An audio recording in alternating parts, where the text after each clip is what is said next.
Hello hi सांग मैंने आज रविवार रे सकाळु उठी मु गाधे पाधे पूजा काम सारी आसी प्रस्तुत करी मुड़ी पियाज को टिके बादाम भाजी देइथिली आमे माँ छुआ पुसी खाई देइथिलु। तापरे बासी चिंगुड़ी रही जाइतिला। आउ आज तो रविवार ना मु पखाळ भात सांगू चिंगुड़ी आलू टमाटर दे टिके मसला रे कषि देइथिली। तापरे प्रस्तुति करी देइथिली चिंगुड़ी आलू कषा सहित पखाळ भात आउ रसुण लंका और लेंबू टिके पाग दे देइथिली।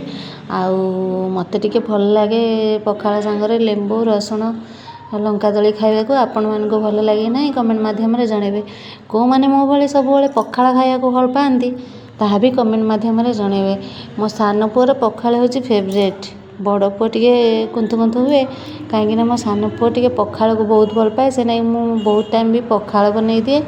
रातिर गरम को चिकेन खाइले हो बापा मोर बार सिना मु खाएनी किंतु बार खाए उबार खाएनी किंतु छुआ मैंने खाऊँ होटेल ता बापा आणुचंती होटेल जिनस खाइले देह पाई केते खराब जो मैंने खाऊँ से मैंने ही जानी।